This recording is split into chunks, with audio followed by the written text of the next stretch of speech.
the novelist Jerzy Kosinski is reported to have said, "The principle of true art is not to betray, but to invoke."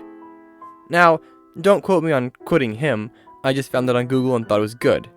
Essentially, this quote means that as long as something can make a person feel some emotion or feeling, it can be considered art. Vincent van Gogh's Starry Night invokes imagination, so it's art. The art in the Sistine Chapel invokes sheer wonder, so it's art. And an explosion is easily able to invoke fear from just about anyone who sees it, so it too can be considered art. So, as a connoisseur of fine art, I took 2 art classes, so I'm practically a professional. It was only a matter of time until I turned my attention and calculator towards the most well-known explosion artist in all of fiction, Katsuki Bakugo. So, I hope that you're ready to hear a lot about explosions, because we're going to calculate the true power of Katsuki Bakugo. I like to win. I want to win just like All Might. No matter what you have to offer me. That will never change, do you understand?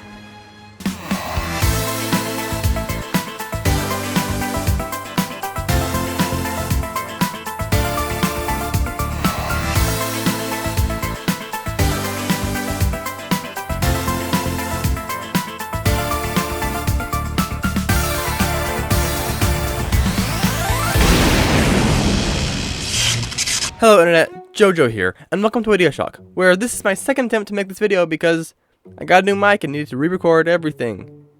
Yay! Anyway, that aside, of all the characters in My Hero Academia, Katsuki Bakugo is definitely one of the best written characters of all of them.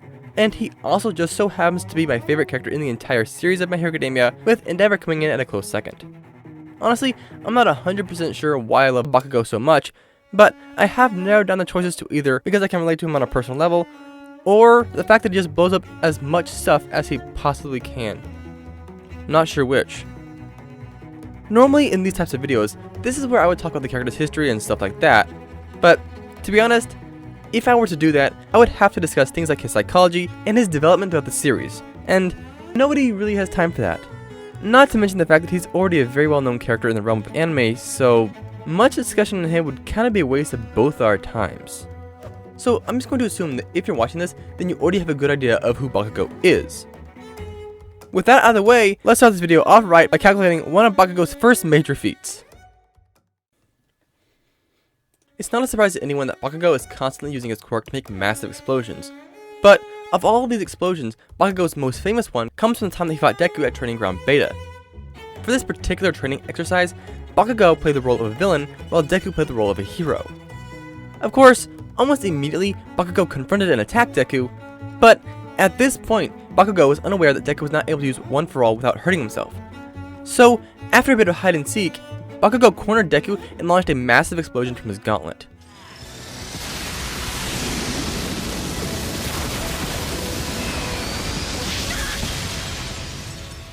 To find the yield of this fire blast, we will start by tracing its outline to find the fireball is about 12 meters wide.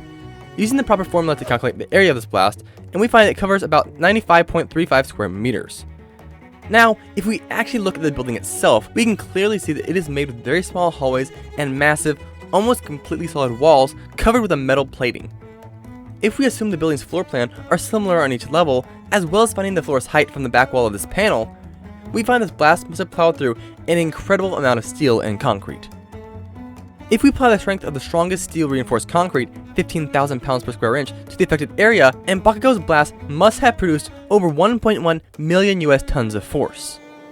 Now, by comparing the distance between Bakugo and Deku here, and then adding the excess distance that the blast moved past Deku and out of the building, we find it had to cover a total of 28.28 meters.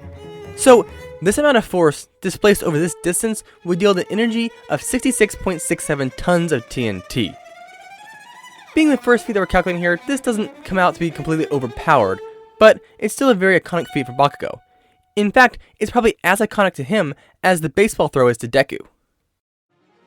The next feat up comes from the first semester's final exam. For this exam, Bakugo and Midoriya ended up having to face All Might in combat. After a stunning one-sided stomp, Bakugo and Deku decided that working together was their best option. Essentially, their 1 million IQ plan to pass the final exam was to blast all the firepower of one of Bakugo's grenade gauntlets at All Might and then just book it as fast as they possibly could. So, Bakugo gave his gauntlet to Deku and then acted as a distraction so Deku could line up and fire the blast. The resulting explosion was so massive that it eclipsed several buildings in the area. Looking at this image and then applying the standard 10-foot per floor policy that we've been using for a while for most buildings, then measuring the height above the building that the fireball expanded to, and we find this blast must be about 237 feet tall and have an area of over 116,000 square meters. Now, normally that should be all we need to find the energy yield, but this time we have to account for the fact that this was an airburst explosion. You see, much of an explosion's energy will be forced downward to create a crater, but an airburst explosion is just like it sounds. So with that in mind, the resulting energy from this explosion comes to be about 1,250 tons of TNT, or just slightly over 1/15 of when the nukes got dropped in World War II. Guys, if anything, I think we can agree that Bakugo does not play around. For this third calculation, you guys are going to get 2 feats for the price of 1. Kind of. During the first event of the sports festival, the obstacle race, Todoroki decided to be a complete jerkface and drop a massive 0-point robot on top of Kirishima and Tetsu. As we already calculated in a different video, this 0-point robot weighs around 14.7 billion kilograms. By calculating the velocity it would have hit the ground with after Todoroki froze it and it began to fall, we find that it would have hit Kirishima with about 14.7 kilotons of TNT. Now, taking this number and applying it to when Bakugo fought Kirishima in the one-on-one matchups, we can tell that because Bakugo was able to break through Kirishima's armor, he had to be able to generate near or greater than that 14 kilotons of TNT. The thing is, this is like 20 chapters into the story, and looking back it actually makes narrative sense because later on, after Kirishima learns Unbreakable, we are led to assume that he can withstand Bakugo's howitzer impact as well. Speaking of Bakugo's howitzer impact, in a previous video, I calculated that it had an energy yield of around 89 kilotons of TNT. About 4 kilotons of this energy came from destroying Todoroki's ice glacier, while the rest of it came from this blast launching the ice across the arena at speeds akin to that of an explosion. But in that video, I didn't account for the energy from acceleration. Accounting for the acceleration energy, we basically end up doubling the energy output to 173 kilotons of TNT. I had to do this because the energy to get an object moving from 0 will almost always be greater than the energy the object has when it reaches its full speed. Now, there are some instances where this will vary, but only doubling it is the most conservative estimate. This excessive amount of energy makes sense when you compare it to other characters because it's near or on the same level as both Deku and Todoroki, and both of these characters are characters that Bakugo can scale to in many different ways. At this point, I feel like I should mention that while I am going to talk about some feats from the movie 2 Heroes, I'm choosing not to include feats from Heroes Rising. This is because there are things that happen in that movie that are so far outside canon that it calls the entire movie into question. If you saw the movie, then you definitely know what I'm talking about. But any more discussion on the movies will have to wait until the durability section, and before then, we have to talk about speed. Bakugo's greatest feat of solo speed is actually when he attempted to lighten the mood of Class 1A after a particularly severe scolding from Aizawa. Bakugo grabbed Kaminari and forced him to discharge his indiscriminate shock until he short-circuited.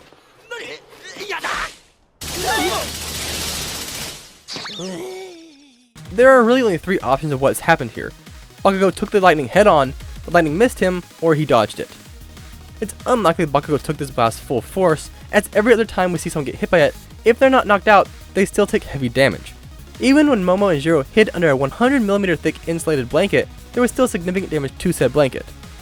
Looking at Bakugo, it's clear that there are no marks, scuffs, and he's not even winded in the slightest. The second option is that the blast completely missed him. No. Lightning and electricity will automatically be attracted to the nearest object that conducts it. Also known as the human body, it is literally attracted to human bodies. That's actually pretty terrifying when you start to think about it. Lightning is hunting people. Luckily, there are some factors that prevent most lightning from hitting us, but I digress. At this range, it would be practically impossible for the lightning to miss Bakugo. So in short, there's only one option left. Bakugo had to have dodged this lightning at point blank range, and because he's so close to Kaminari, he must have been moving at speeds close to or even greater than electricity's own speed, that is to say, 220,000 miles per hour. This means that Bakugo can move at speeds close to or even greater than Mach 286. While this might seem to be too fast for Bakugo, this speed is actually supported by the fact that Bakugo can outpace and beat Dark Shadow and Tokoyami, and they can react to Kirishima's lightning as well, though they are slightly slower based on distance. Speaking of Tokoyami, recall when Ida used his reciprocal burst to move so fast that Dark Shadow could not react fast enough to stop him, but then later, Ida used the same move on Todoroki, and Todoroki did react to it. Well, Bakugo definitely scales to that. In a video that came out a while back, we found that by taking the distance and the time that Dark Shadow had to react in, Ida would have had to have been moving around 166,000 miles per hour. However, that was when he was carrying several other people. Finding the energy required to move these students at this speed, and then removing the excess weight from the equation, and Ida ends up being able to move about 326,000 miles per hour. So we know that Todoroki can react to speeds this high from practically point-blank range, and by judging their fight and fighting style, Bakugo should be a tad bit faster than Todoroki, putting him somewhere near Mach 425. Granted, there is a difference between short-range reaction time and long-range movement, but this speed is not hard to justify because of Bakugo's speed against Kaminari and Tokoyami. It's also pretty likely that after a few more story arcs, Bakugo and Deku would likely scale to someone like Mirio, who we also calculated in that video to have speed in the realm of 2.9 million miles per hour. But that'll be a little while because Mirio was a very strong 4th year, but it is likely that they will scale to him eventually. Bakugo has taken a lot of hits from characters like All Might and Deku, like the time that All Might destroyed an entire roadway without being really concerned that Bakugo and Deku were standing in the middle of it. Or perhaps the time that Deku used a 100% punch directly in Bakugo's face. And you know what all these punches have in common? One for all. So what are we going to do? We're going to calculate one for all. Again. There have been many calculations of one for all's max power. Even I made several in the past. But with many of them, even mine, there are several major issues. So after taking a closer look at every one of All Might and Deku's feats, I found several that stood out. And unfortunately, none of them were the United States Smash. Funny how that works. First up is the very first punch that Deku ever threw, when he punched the 0-point robot. Now, when I looked at this in my previous video, I looked at it far too closely, and because of that, I failed to see the larger picture. You see, while compressing the robot's face is incredible, this punch also sent the robot flying downwards. Normally we could say it just fell, and that's what I thought before. But this robot collided to the ground far, far faster than it actually should have if it was just falling. You see, it hits the ground before Deku really even began to fall. This is likely due to some of the energy from the punch negating the effects of gravity for a few seconds, or possibly a subconscious use of one of Deku's other quirks, but still. In the video where we calculated the 0-point robot's weight, we also found its height. From that video, we know that it's about 427.75 meters tall and weighs approximately 14.7 billion kilograms. Assuming that Deku's punch sent it flying down an arc pattern, this height would yield an arc length of 671.9 meters. Now, by counting panels and using a moderately quick speaking pace of 160 words per minute, we find that it took 2.25 seconds for the bot to cover this distance, putting it at about 668 miles per hour. We know that it was not the entire robot that moved at this speed, but because most of the robot's mass is in its top half, we're going to assume that Deku slammed roughly 3/4 of it into the ground. Considering the acceleration that this robot must have been moving at 132.72 meters per second squared, and its weight of 14.7 billion kilograms, we find that Deku must have struck this robot with over 1.462 trillion newtons of force. Using the distance it covered as displacement, and this comes to yield an energy of about 234.848 kilotons of TNT. Now, if you were to scale current Deku to current wounded All Might, then you would actually not get a number that is that different from this, as when All Might fought All for One, they clashed and made this explosion. By calculating the affected area, the energy to destroy the buildings in said area, how much of the debris got into the sky, and the speed at which they were launched, we find this clash yielded about 571 kilotons of TNT. Considering that it was both All Might and One for All's power, this would mean that All Might generated a total of about 285.5 kilotons of TNT. This almost perfectly matches what we calculated for Deku. In a recent chapter, Deku revealed that he can use 45% of One for All. It's pretty unlikely that this was his first time using this amount of power, as he seems to have pretty good control over it. So we can probably assume correctly that he gained this kind of control over his power by sparring with Bakugo. Though, for the record, Bakugo does seem to be a bit faster than him. This means that at minimum, Bakugo should be able to take 128.475 kilotons of TNT. However, it is very likely that he can take a 100% punch because, as I mentioned before, he did get blasted in the face with the Egground Beta. He also bested Todoroki, and Todoroki can take a 100% punch from Deku. So in that way, Bakugo also scales to Midoriya's highest output as well. This last feat we're going to calculate comes from towards the end of the first movie, My Hero Academia 2 Heroes, when All Might and Deku joined forces to launch the ultra-powerful Double Detroit Smash. This punch is so powerful that it not only stops, but completely destroys a giant metal cube that had been thrown at them. To find the size of this cube, we first need to find the size of the smaller cubes, and we can do that by comparing it to All Might in these several images here. By overlaying these screenshots on top of each other and using the width of All Might's waist as a ruler, we find that this cube is 7.91 meters tall. Taking that and comparing it to a large cube, we discover that one side of this cube is 117 meters long. This gives the giant cube a volume of 1.6 trillion cubic meters of metal. Considering the density of steel is 8.05 grams per cubic centimeter, this cube must have a weight of about 12.88 billion kilograms. In order to find how much kinetic energy this cube has when All Might and Deku hit it, we can look at these two panels right before it leaves the screen. With this cube's height as a ruler, we end up finding that it moved 10,158 centimeters in 1/10 of a second. To put that in perspective, 1/10 of a second is the time that it takes to blink. Both this time and distance yields a speed of about 2,272 miles per hour, or almost Mach 3. Now that we have both speed and weight, we can proceed to find this cube has a kinetic energy of 1,588.4 kilotons of TNT. Not forgetting to add the energy to break the cube, and we find that both All Might and Deku together had to counter a total of 1,676.355 kilotons of TNT, or 1.676 megatons of TNT.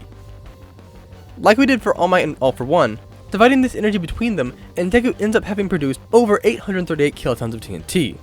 This is about 170% more energy than a magnitude 7 earthquake, or 55 times more powerful than a nuclear bomb. For the record, I think that this is the best case scenario for Deku right now, because I don't think it would be smart or logical to scale him to any feat that All Might did before passing his quirk to him. This is due to the fact that Deku is likely never going to be as strong as Prime All Might, because One for All was around 3% of its full power because of what All for One did to All Might when they fought the first time. Guys, normally this is where I would put what I like to call Bakugo's unique abilities, where I talk about the character's fighting style, their gear, and all that kind of stuff. But I'm not going to do that in this video for several reasons. The main one being, it's not super important or, fun to talk about and exciting. I'm not going to sugarcoat it, guys. You're all adults. I am a feats man. I love to calculate things that characters can do and have done. Doing the unique abilities section is often my least favorite thing because, in my opinion, it's just not worth it most of the time.